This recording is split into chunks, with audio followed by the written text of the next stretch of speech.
Good morning बच्चों। मैं आज आपको हिंदी व्याकरण का पाठ नंबर 1 भाषा, लिपि और व्याकरण के बारे में कुछ आपको बताना चाहूँगी। जैसा कि इस पाठ में हम देख रहे हैं कि हमारे पास 3 शब्द दिए हुए हैं, जैसे भाषा, लिपि एवं व्याकरण। ये आपके पाठ का नाम है। हम आते हैं भाषा पर कि भाषा, लिपि और व्याकरण में भाषा हम किसे कहते हैं। भाषा वह माध्यम है जिसके द्वारा हम अपने भावों या विचारों का आदान प्रदान करते हैं। अर्थात भाषा वह माध्यम है जिसके द्वारा हम अपने भावों या विचारों का आदान प्रदान करते हैं।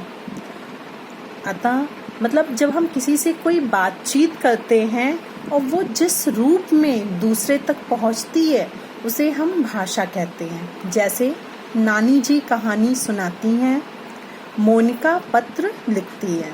ठीक है, तो इस प्रकार हम कह सकते हैं कि विचारों के आदान प्रदान के लिए जो माध्यम आवश्यक होता है उसे भाषा कहते हैं। अतः हम कह सकते हैं कि अपने विचारों को एक दूसरे को आदान प्रदान करने के लिए जो एक माध्यम होता है उसे हम भाषा कहते हैं। ठीक है, अतः भाषा किसे कहते हैं?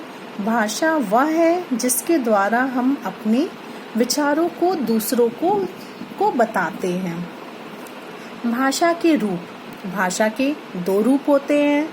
नंबर 1 इज लिखित भाषा, नंबर 2 इज मौखिक भाषा। ठीक है, तो भाषा के 2 रूप है। पहला मौखिक भाषा है और दूसरा लिखित भाषा है। मौखिक भाषा किसे कहते हैं? जब भी हम किसी से बोल कर कोई बात बताते हैं, जब भी हम किसी को बोल कर कोई बात बताते हैं उसे हम मौखिक भाषा कहते हैं।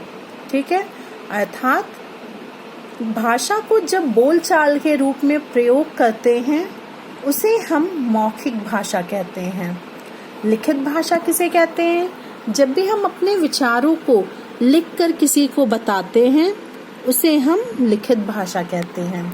ठीक है, तो मौखिक भाषा जब हम अपने विचारों को किसी को बोल कर बताते हैं, मुंह से बताते हैं, उसे हम मौखिक भाषा कहते हैं। और जब किसी विचार को हम लिख कर किसी को बताते हैं उसे लिखित भाषा कहते हैं। ठीक है, अर्थात भाषा के 2 रूप होते हैं। नंबर 1 इज मौखिक भाषा, नंबर 2 लिखित भाषा। मौखिक भाषा क्या है? जब भाषा को हम बोलचाल के रूप में प्रयोग करते हैं तो उसे मौखिक भाषा कहते हैं। और लिखित भाषा किसे कहते हैं? जब हम अपने विचारों को लिखकर किसी को प्रकट करते हैं तो उसे लिखित भाषा कहते हैं। अब इसके बाद आती है लिपि। लिपि क्या होती है? आपको पता है हिंदी भाषा की लिपि क्या है? नहीं पता है।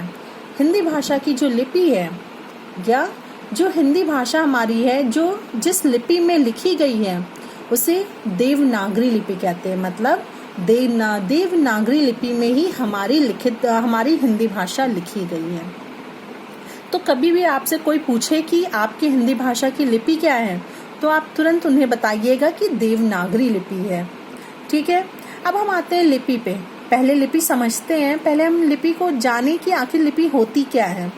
जब भी हम कोई भाषा बोलते हैं तो उससे जब हम लिखते हैं, जब भी हम कुछ भाषा बोल रहे हैं लेकिन जब उसका लिखित रूप हम जो है लिखते हैं तो उसके साथ कुछ ना कुछ चिन्ह दिए होते हैं, कुछ ना कुछ साइन होते हैं, उसके साथ कुछ ना कुछ चिन्ह प्रदान किए जाते हैं। उन्हीं की व्यवस्था को हम लिपि कहते हैं।